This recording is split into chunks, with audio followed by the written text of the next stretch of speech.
They're coming to get you, Barbara. In Springfield, Oregon, dead Mopar muscle cars are coming back to life. Restored by Mopar master Mark Worman. Joined by his out-of-this-world cousin Dougie. Oh, hi, Mark. His apprentice and daughter, Alyssa. Whoa, stop. And his childhood best friend, Royal. Mark hates everybody. His protege painter, Will Scott. You got one job. This is Graveyard Cars. So before our drivetrain goes in the '69 Dodge Charger RT SE. Now keep in mind, this is a very rare car. This is a T5 copper, 440, 4-speed, '69 Charger RT, and it's a special edition. Not every car that comes through here is numbers matching. I just wanted to take a few minutes and show you what I mean, what the world means when they talk about numbers matching. The biggest and the most important thing is the vehicle identification number. That the engine has the vehicle identification number stamped into it that the factory did when it was installed in the car. Same thing with the transmission. When you look at it, you just think it's beautiful. But I want to show that not only are the pieces that are on it beautiful, but they're correct for the year, make, and model. So starting at the front of the engine with the clutch fan. Now this is a replica of the original clutch fan. We get it from Tony over at Tony's Mopar. It has the part number and the date code of when it was assembled. So in this case, H1I. That means it was August 1st, 1968. And our car was built in November of 1968. So that's the perfect date code. Our fan is also a replica. If you look carefully, you'll see that there's a Pentastar on there stamped into it. That's because these are licensed. Tony, again, he makes these, Tony's Mopar. That Pentastar represents that it's a licensed product. After that, we have the part number. So we could put any fan belt on here, but these are actual replicas of the original V belt with the part number in it. On the lower radiator hose, you'll see that it has the part number stamped into it. That is a replica hose. It's not a 50-year-old hose. The texture on the hose is exact to the originals. And you'll see that we're using the Corbin clamp, as the original ones did, to hold it in place. The spark plug wires, we get those from Classic Industries. They are date-coded, correct replicas. They have the right boot on them, the right part number on them, the right date code, and the right color of yellow ink stamped onto them. Even though the engines get painted and a lot of detail gets lost at that time, we still, in the beginning, do it right. Take a look at the Highland cylinder head bolts. These are the factory correct original bolts. If you don't have the H in there, they're not original to the car. Our exhaust manifolds are factory. The part number is cast into them. The Pentastar is cast into them. The date code is cast into them. These exhaust manifolds are original to the car. The upper radiator hose, just like the lower one, has the part number on it, as well as the Corbin clamp. Now the fuel lines, this gets a 3/8 delivery line. These are replicas of the original fuel line with the KV marking stamped on them. And they have the original Autaker clamps. The line that goes from the fuel pump to the separator is 5/16 of an inch, but it also has the KV markings and the Autaker clamps. Heater hoses also have the exact same number of ribs in them that the factory did, as well as the part number and the vendor code. Right-hand exhaust manifold, just like the left-hand, it is factory. It has the original casting date, Pentastar, and date code. Again, very important detail here, the original spark plug wire separator brackets. The biggest part of this whole thing is the vehicle identification number. It's located on the right-hand side of the block down near the rail of the pan. In this case, that number matches the dash vehicle identification number, the hidden VIN on the core support, trunk lip, and the data plate. Same thing on the transmission. It matches the trunk lip hidden numbers, core support numbers, dash VIN, and data plate. The carburetor is the original numbers correct carburetor and date code for this car, as well as the bolts that hold it in place. Again, these are the Highland bolts. So in total, when you look at everything as a unit, it is exactly the way it appeared on the assembly line on the day the car was built. Today's a wonderful day. This is the first time in the history of graveyard cars we have a 1969 Barracuda. It is a 383 4-speed. That means it's an A57 CUDA. Now, the first time the word CUDA was ever used officially by Plymouth was on this model. Even though people with 65 to 69s all the time call them CUDAs because it's a cute contraction of the word, it wasn't an official model until 1969, and that was in the mid-year 1969. In the world of A-bodies, this little car is very collectible. They made a coupe version. This is the fastback style, so it looks like it's going 100 miles an hour sitting still. So we got this really cool CUDA. We don't get very many of these A-bodies in here. In this particular circumstance, this car did need a lot of work. It had a lot of rust on it and a lot of damage, so we ended up replacing quarter panels. The front inner fenders had been cut out for fender well exit headers. The old street routers will know what that is. Well, we replaced those. The owner actually supplied us with a used front clip that we were able to put on. In addition, we replaced the main floor, the rear footwells, The under seat pan, the spare tire well, trunk floor extensions, rear body panel, and both quarter panels. but the rest of the sheet metal on the car is original to it. So after the metal work's all done, they can start their body work. Once they've got the body work done, it'll come over to me, prime it, goes back to them. We'll do that a couple of times, so it actually gets primed 3 times. So when that car comes over to us, we long block the whole thing, check the edges, check the gaps, wash it, put it in the booth. Then at that point, we're ready to do our pre-paint. Look for any imperfections, kind of the same process that we've done before, just making sure the car's perfect, which it will be. Wrapped up our 1969 CUDA yesterday. Car came out amazing. It's the last car that we're gonna do a pre-paint on. We're actually building a team here. We have good helpers, other painters, and we can spend more time on the process. So when it comes time to paint it, it's a one and done deal. Today, Royal and I are going to install the drivetrain in the 69 Charger. I'm helping Doug put the rear end in the 69 Root Beer Brown Charger. Got a 4-speed and all that good stuff, so this should be fun today working with Royal. I'm not sure if Root Beer Brown is the correct color, but I'm sure Mark will correct me on it. Here's the thing about Royal I've noticed over the years. He called my Charger Root Beer Brown. And it's FK5, and it was called burnt orange. And he'd say, it's a root beer brown. It's not root beer brown, man, it's burnt orange. Use the correct terminology, right? This car is not root beer brown. That is a completely different color. And it's not root beer. But what does he know? He's colorblind. Should be a pretty nice, straightforward install. He thought my Coronet was yellow when I brought it, and I said, no, it's green. That is absurd. Okay, first off, for the record, I know the difference between dog dung green, which is what his car is, and my car. I know it's not yellow, I know it's dog dung. I just have to say, hey, when was the last time I stepped in a pile of Royals Coronet, right? And that's how a little mental thing for me, because I am colorblind. On another note, more importantly, the story he's talking about never happened to him. It was my story. I went up to Portland because there was a Superbird up there for sale. And I was so excited, and when we were in there getting ready to sign the papers on it, I had Suzanne with me. I said, I'm so excited, you know, this is great. I never even looked at the fender tag. I was so thrilled. I know that sounds really weird, and if I did, I didn't pay attention. I thought it was yellow. Did I get my greens and yellows mixed up? Not dog dung green like Royal's car, GG1, which is like poo-poo 1, is what that code means. This particular case, I got it mixed up between FY1 and FJ5. So get your stories right, Royal. Going down. Royal's all business when it comes to mechanics, you know. He likes to just jump in there, plug away, and get this done. Right there, right there. Roll it forward. You okay, Royal? Almost. Oh, no. All right. Right there. Almost. Hang on.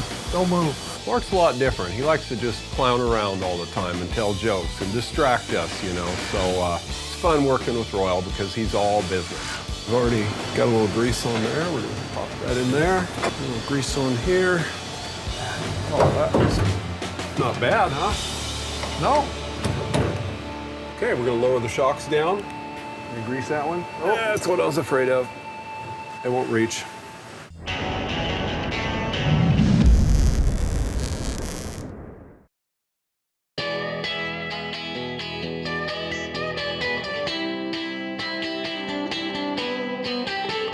We are doing the final paint on our 1969 Barracuda going B5 blue. Now we've had a run of blue cars, so it's not that exciting, but what is exciting is we haven't done one of these cars before. Our 1969 Cuda, this is a beautiful little car, or it will be when we're finished with it. You pack that little 383 Super Commando in there and back it up with a 4-speed, 8 3/4 rear end with the 323 Sure Grip, and you've got a go-fast little A-body. Once I got the pre-paint wrapped up, initially let it sit for about a week, run a couple bake cycles on it. At that point, we tear the car apart, I'll panel paint it, jam it, get all that stuff done. So at that point, we can bolt the whole car back together, block it down one last time, and it's ready for final paint. And when you do that final paint, the car's blue and there's no issues.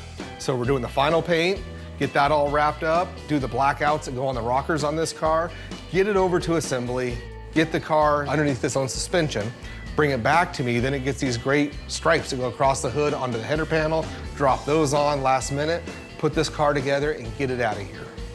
We've done pre-paints for years. We have historically pre-painted everything. That means painted it completely, put it together, and then walked around it, looked for any imperfections, sanded them out, made sure the style lines intersect, make sure the door gaps and everything are perfect on it, and then long block it out with 600, 400, 600 grit, and then walk around it one more time for paint. Mark's always been a big fan of doing the pre-paints. It's just because it allows you to cut some corners. Maybe when you have a car that's all blocked out and you see a little wave or something looks off a little bit, we're pre-painting the car. So you get that done and you can look at it and say, oh God, you don't see that at all. So it allows you some flexibility in the process. There's nothing wrong with that, but it gets expensive when you're doing it on as many cars as we have here. That's a lot of material. 9 times out of 10, the car looks great, which does speed the process up for final paint because you're not painting over gray.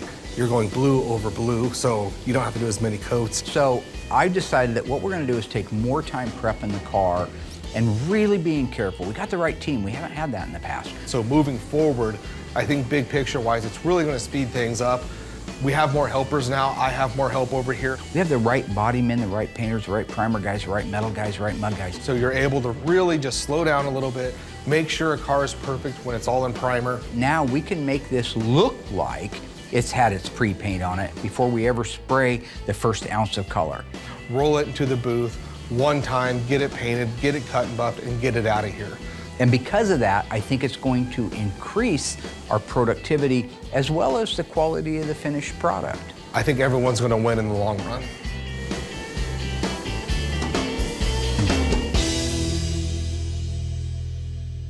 Let's get the other one loose. The shocks are hydraulic, and when you cut the wire tie, they extend, but they don't extend far enough. So we'll have to get a pogo. And so what we have to do is put a pogo under one side and raise one side of the rear end up so that we can install the shock. Here we go, yo. Right? Go, yo. Here we go. If you lift both sides of the car, it lifts it right off the hoist, so. Got it. Beautiful. Round 3. Dinner bell? Every time a bell rings, an idiot tells a joke. All right. Chromium? Hi, buddy. Nice you to go to see the you. gym? Glad you could still work a half an hour a day. Royal, Yeah. just thinking about you the other day. You know how much nicer it is working on a hoist? Yes, I do. You remember the good days? Good old days. In my carport, and pulling the transmission out, had it stacked up on all kinds of stuff, remember? Didn't have any blocks. You know, we didn't have a lift as kids. We had to do everything on jack stands or pieces of wood or bricks or whatever we could find. So I think I stacked it on pool balls till it was a mile in the air. It's true. You guys ready to put a front end in, or are you just gonna milk I this think all so. day? All right, let's put this bad mother in there. Let's line this thing up. You put that carburetor stud right in the middle of the tunnel. Hang on there. At Eagle Eye, I think it needs just a touch that away, like that. Okay, there we go. It's looking close. All right, I'll let you two guys with good eyes do Good that. We ready to lower this bad boy down? yeah, do you want to lower it? I can't do it with this GoPro. I can do it. That's running, so I like to make love to it. When they say make love to the camera, you caress the camera with your eyes. You make it one with you. So, Looks really good with that grease spot in your hair. you're talking about hair? Well, no, I just, the grease. Get over there. You know, I don't know what Royal's talking about when it comes to hair. There's a picture of him at 1 year old, when usually your hair is really starting to come in at 1 year old, bald. He is leaving this earth the same way he came into it, bald as an eagle. got no room to talk about my hair. I'm honest. You guys just bring out your the head, worst Royal? in me. I still have some. I can comb it. It's a little wispy when it gets long, but it's there. Okay. Here we go. Do I need to go side to side? I think you're. Watch the passenger side. Oh, that doesn't look good there. It's going to come right down on top of that. The dip tube was hanging out underneath the frame rail. On certain years, the dip tube actually goes inside the exhaust manifold and it's clear. But on the earlier years, it actually hangs out sideways, and when you lower the car down, you bend the dipstick. Mark always accuses me of being the great dipstick destroyer. Hard to soar with eagles when you're flying with turkeys. That was the old saying. So anyway, I guess this is something Mark should have known, and he could have, you know, alerted me to that, but he likes to blame me for everything, so. How we looking, gentlemen? Snug. Good. Oh, man. Watch that. Okay. Any room to go to the passenger side at all? Yeah. Oh, nope, too much. Hold Wait, it. stop.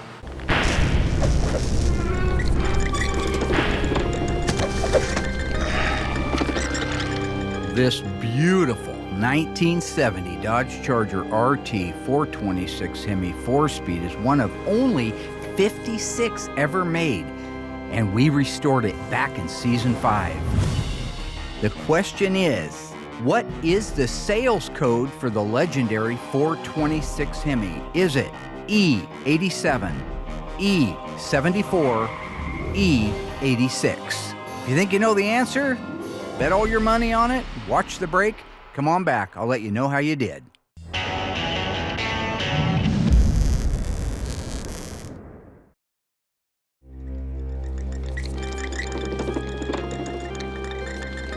All right, folks, how did we do on that one? The question was, what is the sales code for that beautiful 426 Hemi, which was a numbers matching one in our 70 Charger RT? Was it E87, E74, E86? If you said E74, you guessed it absolutely right. That was the sales code, by the way, for several years for the 426 Hemi. The E87 was available in the 70 Dodge Charger RT. That stood for 446 pack. And the E86 was standard in the 70 Dodge Charger RT, which was a 375 horsepower 440 Magnum. This little beauty also was a 4-speed D21, and just happened to be the car featured in the greatest reveal in Graveyard Cars history. What? Are you ready to go down more? Yeah, very slowly, please. Can't understand mumble. Never will. Gotta hear it. Very, very slowly, please. Carefully. I will go carefully. Carefully. Here we go. Fully careful. How's the dip tube looking? Stop. Okay. See, there's a fuel line getting close here, so slide that over there. Okay. Okay. You can actually come down a little bit, Mark. Good. I never had it so easy. Nice, isn't it? It's so nice. Mark's perfected this system. Everything just slides right in, barely. Okay, I'm started. Okay. Go ahead and raise it up. Raise the car up a hair. Just like an inch or two. It's got to go this way like an inch. We're so sophisticated now with our equipment and our process.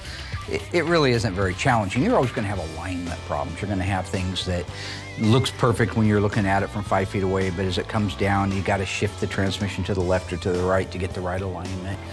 Let me see if I can pull. Okay. Some of them go easier than others. Ow. Nothing goes perfectly smoothly. As typical, it fought us pretty good here, you know. We had to kind of pry things around a little bit. But even no matter how many of you do, if the geometry at the front of the engine is out of alignment by like 1/8 of an inch, Nope. Okay, let it her could be down. an inch, maybe inch and a Down a half little. at the back. That all just goes with the territory. But you're not laying upside down in a carport like Royal and I did when we were kids trying to stuff a transmission in something where the car's jacked up on pool balls. You know, this is really good quality equipment. Usually do this myself. Goes Yeah. quicker. What, Royal? What'd you say? I was just telling everybody what a superb job you're doing. What? I need to tighten the key member. Yeah, go ahead and run those down, and I'll raise it up. And then Royal likes working down on the ground like that. It's that much closer to laying down and taking a nap, isn't it, buddy? Not here. You wouldn't take a nap under there? No. This is the third lie Royal's told, so he's out. Okay, if this is boxing, he's done. I've been with Royal my whole life. I know he'd take a nap under there. We went to Vegas the first year to Seaman. Takes me 2 hours and 2 bottles of NyQuil to fall asleep. Royal walks in the room and falls completely asleep before he even gets to bed, and then just sleepwalks the rest of the way into bed. When we were kids growing up, he would fall asleep all the time. I thought he had narcolepsy. So if we were out there playing pool in the carport, because I had a pool table, and he would sit down in one of the lawn chairs, literally from the time that I said 8-ball corner pocket and I looked over, he was out. I've never been able to sleep like that. You can't tell me you can't take a nap under there. I didn't say I couldn't. I just said I would. Okay. So have you ever seen Royal sleeping somewhere strange to corroborate Mark's accusations against you? Other than the back seat of his mother's 64 Chrysler down by the river? Can I use that? You ready, Dougie? Yes, sir. Going up. I'm ready. Did you undo the belt? What belt? The strap? This belt? God, you're my friend. Compared to when we were kids, this is just the same. We had a good time then, and we're having a good time now. Okay, now I'm ready. So Dougie gets nervous when the cameras are on. He'll repeat himself 2 or 3 times in the same sentence or with back-to-back sentences. Yeah, we had a good time then, and we're having a good time now. Mark's accusing me of being a little camera shy. Well, I guess that is kind of true, you know. I guess because they're always looking at me. Okay, so we have the engine and transmission bolted into place. Now we're gonna put the front suspension up into the upper control arms, put the torsion bars in it, then we can put the front wheels on it and let it down on the ground. It'll be a roller. Once it's a roller, it can go over and have the vinyl top and the headliner put in over it stands. So that's what we do. The drivetrain install on the 69 Charger went pretty well. Went together pretty good, and that makes some adjustments, but no real big problems. It's way easier putting the drivetrains in this way. Working with Royal was great. It's so good to have Royal back again, you know, and we can kind of reminisce and, you know, work together. It's really fun. But for me, the best part of doing an operation like this is just being able to work with my friends that I grew up with. Getting to work together at this age and still working on cars, still playing with cars, you know, just like we were kids. So it's like us 3 guys hanging out in my carport with much better equipment. We're looking forward to finishing this up, rolling it out, and working together some more.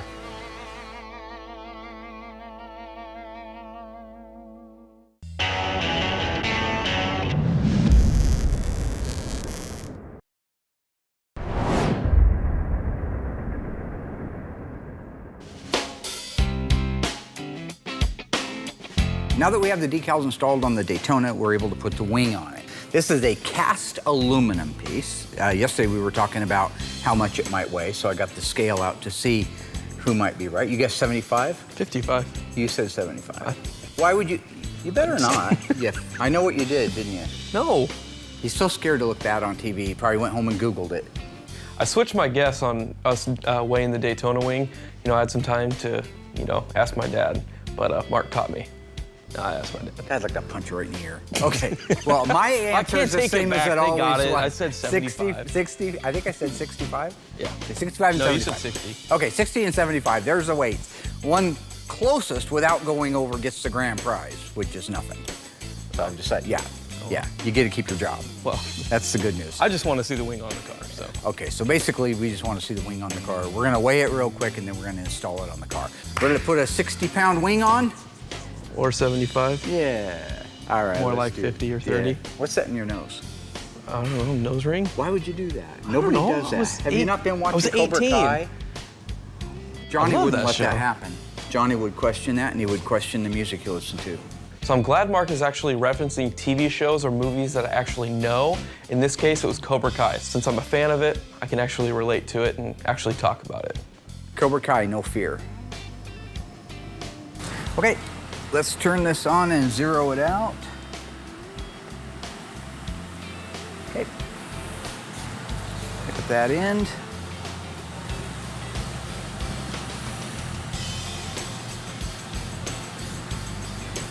Okay, get your calculator. 14.13. Okay. Back over here.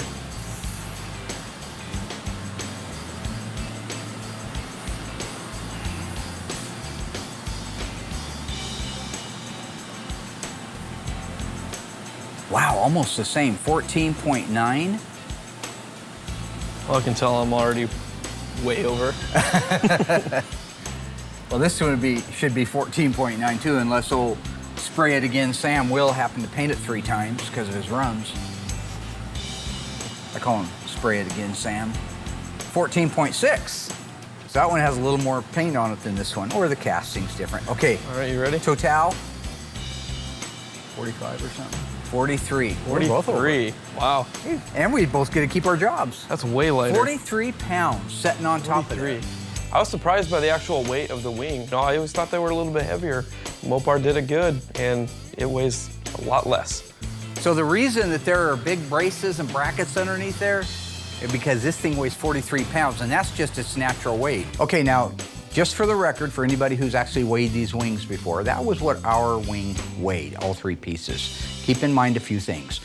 We make all of our exterior panels way prettier than the factory ever did. In our case, we did filler work over everything so it would be smooth. Then we did primer, then we did paint. So all of that weighs a little bit. Also, our weigh-in didn't have the 2 bolts, the horizontal bolts that hold the wing to the vertical supports. But all of that totaled up wouldn't probably make a pound's worth of difference overall on it. But it gives you an idea of exactly what they weighed back in the day, and that's how much was sitting on the top of those quarter panels before you even started working on the car. Beautiful. Love it when things line up like that. Awesome. That's such a cool little gasket. Oh, yeah. Just flat, too. No ribs, no raises. Yeah. Nothing, just interesting. Interesting. Okay. All right. So I'll let you take the front. And I'll get down here to eye level. Come on in. I don't want to touch that vinyl till we're lined up perfectly. Okay. So tell me how you're looking. Pretty lined up with these holes up front. You want to come down just a little bit. A little bit. Kind of rest it on the vinyl. Okay. And with that, I think we can go ahead and plunk it down. What do you say? Yeah, let's try it. So what we see on the outside of a Daytona Charger going down the road is that big, beautiful wing in the car, of course. Wow. Sweet. Nice. Through the All right, wing I'll put washer the and nut- everything, huh? Let me get a nut on there. But there is inner structure that supports that wing. You cannot bolt a wing like that on the top of a quarter and have it not destroy the quarter panels. It would be too heavy, it would start to put dents in it. Every time you go over a bump, it would just drive the tops of the quarters down. Went through the wing washer and everything. Beautiful. Nice? Went right through the wing washer, Man. ready to go, yep. It's great. We'll tighten them down once we get the horizontal one on, all right? Awesome. Let's do the other side. Okay, same thing on this side applies. Put your gasket. Very nice, I like it. Well, a little different, but Okay. very close. I can view the front part, and I'm gonna come to the back here.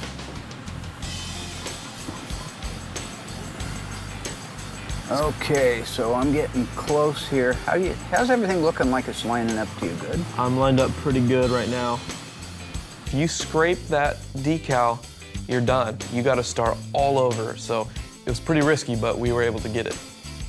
So I think we've got it. So if you feel good about that, let's drop it. Here we go. Beautiful. Imagine if you were doing 200 miles an hour at NASCAR with the wind pushing it down. It would just flatten the quarters. Right there. Right there? Yep. And Good. we're in? We're in. Okay, I'll get a nut on there. So inside, there are inner structure pieces. There are brackets that go from the floor up to the wing washer. The wing washer is a large, it's just that, it's a washer. They call it a washer, but it's a large, almost looks like a battery tray that covers the whole bottom footprint of where that spoiler comes in and gives it the support from front to back. So let's set it up there. You got your bolt? Yep. Great. Okay. Right there. You know, watching the cars come together, it's always fun. I think it's a little bit wilder when you got a car so insane like that 69 Charger Daytona with all the graphics and spoiler in the nose cone. I got mine started, here you go. This one just reminds me completely of Tom Partridge's car. So Tom he was the pain in the ass that was out here in season 3 that tortured me all the time. Looked like a great big stub toe walking around because he's bald. I love you, Tom. I hope you're doing good back there, brother. Anyway, Tom's car was a real barn find, but it was nowhere near as original and as nice as this one. We had a lot of work to do on that car. That car got everything. It was in dire straits, but when it was done and driving down the road, it looked as beautiful as this car. And absolutely, at the end of the day, these cars will stop traffic. Starting to look like a Daytona. That looks beautiful. So we'll go ahead. It looks like everything is real square. Fits nice. Yeah, side to side and everything. Vertical. It's great. So at this point, I'll go ahead and let you start tightening from the bottom up.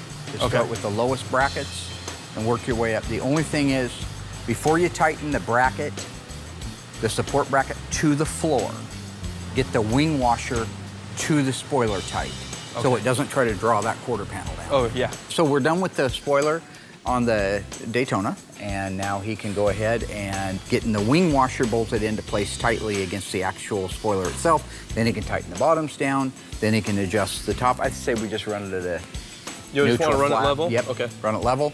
I will leave it in his capable hands to get it all tightened down. He'll call me back, I'll do a sign off on it, and then we're ready to move to the front. I am really looking forward to putting the nose coating on for the simple fact that when that's done, the car's almost done, but it actually looks like a Daytona for the first time now in many, many years. So, well, with that, I'm gonna go pick on somebody else. Okay. I got other people to pick on. Have fun. Kentucky!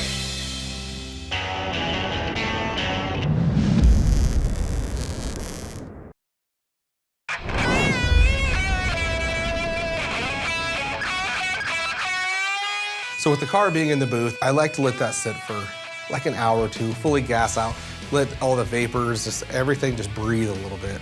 Then at that point, I'll go back in the booth, double check the car, then it's time to clear it. The gentleman that owns the car has been very patient with us. He's grown with us, as most of our folks have. You know, when we moved in, I was taking everything on I could at once because I wanted to make sure we had a full shop, and I had anticipated that we'd do 24 cars a year. Well, that was a little lofty.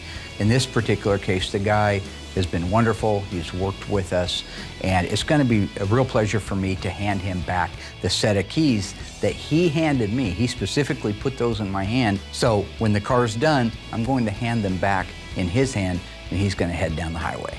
This was a nice car to clear because it's a small car. Most of these Mopars, man, they're like every bit over 20 feet long. Then you put hoods in there and deck lids are huge. This is just a little itty bitty A-body. By the time I get one coat around the car, double check, everything looks great. I can go mix up another coat, and this whole process on this car really went easy. Car looks great. It's always exciting to do a different car. I'm not a fan of this particular car, but I'm noticing as the car's coming further along, it's kind of growing on me, and I'm super excited just to see the way it comes out. B5 blue, gorgeous color. We've done 3 or 4 cars in a row this color, so But the car itself, it's the first time we've done a 69. It's an A-body. It came out gorgeous. Took a couple days to get it because it's one of those colors. If there's the slightest imperfection, you can see it. So you just gotta take your time, go through the process, double check everything. Got most of the color wrapped up on a Friday. Came in Saturday morning with the camera guy. Oh, he's not camera guy anymore, producer. And then him and I, oh, sorry. Cut? We'll cut it. So now that we've reached the final stages of the assembly process of the 1970 CUDA, now I can put the information labels on and do all the assembly line markings on the bottom of the car. So the assembly line markings, basically what happened was that car went down the assembly line and somebody would perform an operation on it, such as tightening down the shock absorbers. One swatch of paint represents that it's the correct shock. The other swipe of paint represents that it's in the right place. You'd see the same thing on leaf springs, the leaf spring hangers, the rear axle assembly. Drive shafts got marked. If somebody put the U-joints in it, they made a mark that the U-joints were done. Transmission cross member, same thing. They want to make sure that somebody down the line knows all of these items have been torqued. Front suspension, there's a lot of components up there. Inner and outer tie rod ends, ball joints, upper and lower, idler arm, pitman arm. All of those have to signal the person next on the assembly line that it's been addressed. There's all kinds of different colors. Each one represents something. We do our very best to mimic the originals when we don't have photographs. So we used the Dave Weiss book for references to make sure that we got all the assembly line markings in the correct spot. We go through that thing page after page, looking for previously documented components to make sure that we're doing the best we can to emulate the original assembly line look. You know, it's interesting on this tape now, I don't exactly know what it represented, but we've seen it before. The piece of 3/4 inch masking tape on both sides of the axle housing, we've seen it on Dana's. We've never seen it on the 8 3/4. Additionally, the Dana axle got a paper label that called out the full part number. Another interesting detail point. Another interesting point of detail is both 8 3/4 and Dana rear ends got the last 3 digits of the assembly number stamped onto the housing. You'll find this assembly number over on your broadcast sheet.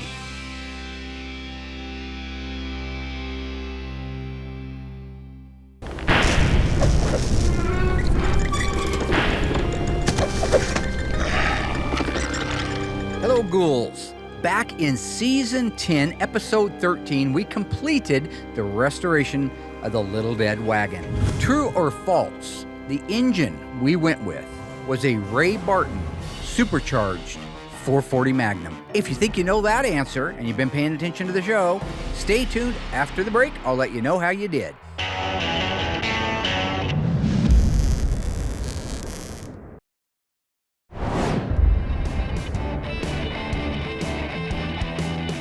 Once I have either myself or my helper do the cut and buff on the car, take it outside, give it a good bath with steam, get the whole car thoroughly washed, underside, everything, brought back in the booth, run another bake cycle on it so it dries that water quicker. Then we mask it up for the undercoating. Some cars get it, some don't get it. Most of them do. This car's a very clean car. The floor pans, every part and piece that was put on it looks great. We're not trying to cover anything up. You can look underneath that car and say, wow, look at that spot weld, look at that weld. Everything looks really good on it. So with the car being masked up, I go ahead and start the undercoat process, do a good once over on it, do the undercoating, make sure the proper thickness is there. Then after the undercoating is complete, unmask it. I like to let it sit in the booth overnight, and then I take it over to the assembly side, and at that point, we're officially done with the car. The last points of detailing beside the assembly line markings on these cars are the information labels. Now we get these from ECS, they're the ones that provide it for, actually even the manufacturers today go to ECS to get replacement door vehicle identification labels and such because they are authorized by all the manufacturers to make them. We get the information labels not only for the door vehicle identification number, but for all of the items underneath the hood, the ethylene glycol warning label, the engine emission, the small detail tags that have the part numbers on them for the exhaust, the parking brake cables, the wiring harnesses. The kit that we get also comes with things like a replica of the original warranty card, the sleeve that goes over the visor for locking instructions should that apply, the how to start it little tag that goes on the turn signal, all kinds of neat stuff that really, when you're done with the car and all the assembly line markings are on, all the information labels are on, and the rest of the car is done like it should be done, it looks like it rolled off the assembly line. And that's what our car looks like. It just rolled off the assembly line. The information labels from ECS and the assembly line markings are all done on our 1970 CUDA, and this is one more car that is out of the graveyard and ready for a customer.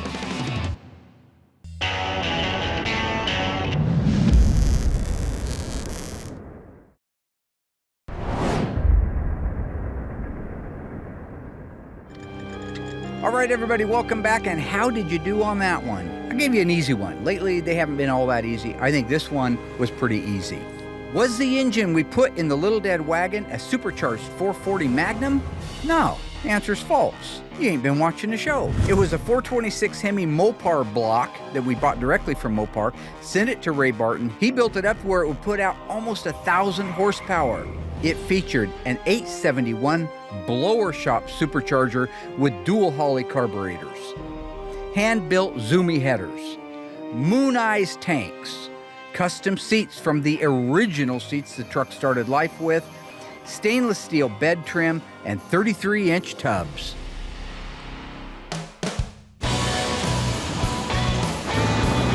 All right, here we go. Maiden voyage. All right, so let's see what we got. Right now it feels good, doing about 25 miles an hour. Second gear feels nice. Our test drive on the 70 CUDA is a blast. This car runs so good. The cam is so obnoxious. It just feels strong when you're setting in it. Got a good feel to the road. It's running BF Goodrich TA radials on it. That's an old standby, great tire, looks great, very nostalgic looking. We're running those on a Cragar SS rim. So just a, you know, very old school, second day, they call it. Now, when you take all that horsepower, that 390 horsepower under the hood, and you see that big bad boy shaker, you're backing it up with that 6-speed Silver Sport transmission, you can roll through the gears like butter. This truly is one of the funnest little cars I've driven. Boy, that Silver Sport transmission's tight, really tight. It is the first time we have put a 6-speed Silver Sport transmission behind a regular Mopar engine. In the past, we've done it behind the Hell crate, we've done it behind the 392 crate, but we've never put it behind a 446 barrel. Got a hydraulic clutch because of the Silver Sport transmission using that Tremec 6-speed. So it's not the old conventional clutch, feels a little different. Feels solid, but pushes a little different, easier than the old 3-finger style or the diaphragm center forces that we use. So for me to drive this car around, it just feels great. Has so much old school feel to it because of the engine, but it has that new school slickness to it. That pulls you right back. See, there's no making up for torque. I guarantee it. I've got an 800 horsepower Hellcat Red Eye, but it doesn't have the torque that this thing has. This is brute, old-fashioned, American, brain-pounding, blunt force trauma torque. Feel that? Feel that, Nancy? That's real. I'll tell you what, you would not know the difference between this car and a real-life V-code car. It runs like it, drives like it, looks like it. Other than the vehicle identification number, this is a 446 barrel car. It runs and drives beautiful. The way that it handles the road, even though we're talking about 50-year-old technology, these cars handled well. This one handles well. So the steering is nice and tight. We have all of our steering gears rebuilt. We put a, we call a Stage 2 kit in them. It makes them a little more rigid, less easy to turn, more resistance to them. Feel that? See that shaker come all the way up? That shaker just walks all the way up. That is cool.